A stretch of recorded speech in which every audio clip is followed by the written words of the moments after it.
And that really brings us to the next thing, which is the next objective, which is raising up leaders. And so what the groups get to uniquely be able to do then is raise up these under shepherds who are beginning, maybe some of them for the first time, to exercise the gift of leadership in these more palatable groups, right? The gift of leadership, the gift of service, the gift of shepherding. Most of them will likely have some sort of leadership or shepherding there. They get to care for these groups of people. And so the individuals within the group, because again, the primary purpose of the group is discipleship, the individuals are being discipled, but now the leaders of the group are also being discipled, because as that gets diffused across multiple groups, now Pastor Misty and I actually begin to sow into these under shepherds and disciple them as they're discipling you. Does this make sense so far? Right? So everyone's getting discipled. You're getting discipled. The under shepherds are leading, and by nature of the fact that they're beginning to step into those gifts, like they're encountering things that maybe they would have never encountered before, and honestly, they don't even know how to deal with. Well, we've been at this a while. Most things we know how to deal with by now, and if we don't, we know a guy called Holy Spirit. He helps a lot, right? And so we get to counsel with these leaders on the side and kind of go, yeah, Brian's kind of a pickle. Yeah, I'm just teasing with Brian. But I mean, there are things that they're going to encounter. Like I met with these people. They talked about this ongoing sin in their life, and I don't know how to help them. Great, let's talk about that. And now we're discipling the leader to be able to help and shepherd these other people that are in their groups. Do you see this? And so what happens is leaders actually get raised up within the context of the groups. And then the leaders, as we begin to disciple them, become better parents.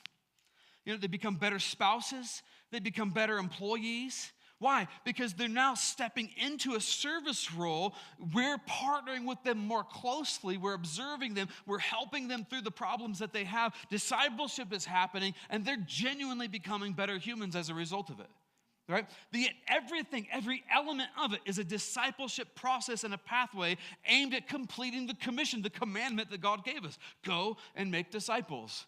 If we are leaving you the way that you came in here, we're failing you. That's the point of this pathway. That's the point of these groups. We don't want to leave you the way that we found you. And he who found you is faithful to complete the work that he began in you. How many of you know that? But it does take your yes. Right?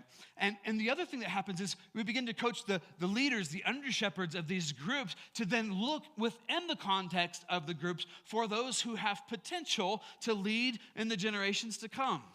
And so, Brian is a great example of this. You guys too, literally, we're a remnant of amazing people, so all of you.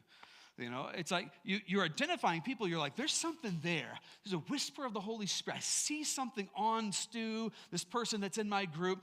And as I begin to identify that, I'm going to start having now, as the under shepherd, intentional conversations. I'm going to begin to draw Stu in because I see something on his life. I see potential in there. And I want to draw him in and begin to hear his heart, figure out what makes him tick. And I'm going to start releasing opportunities for him to lead in the group. Or I thought you were the leader. Yeah, a leader's a good delegator. Remember, everything's about discipleship. So now my under-shepherds are looking for shepherds within the group, leaders, people who have teaching skills, all that stuff. They're looking for that, and they're looking for people who have got a yes on the inside of them. Like, yes, I want to engage. Like, yes, I want to do that. Yes, I believe in this pathway. Like, yes, I want to lead a group someday. And the leaders now are pulling those people in, releasing responsibility and opportunities to them, watching them do it, watching them fail. And the discipleship that I'm now giving the under-shepherd's now giving to their under-shepherd. And next year, we just multiplied a new group with somebody who's well-vetted, totally understands the process. They're completely bought in. They have experienced leadership. A leader has walked with them and will continue to walk with them, right? The next year when they lead a group, they graduate from the under-shepherd back to us or whoever eventually would be over the program, right? It doesn't necessarily always have to be us. Does this make sense?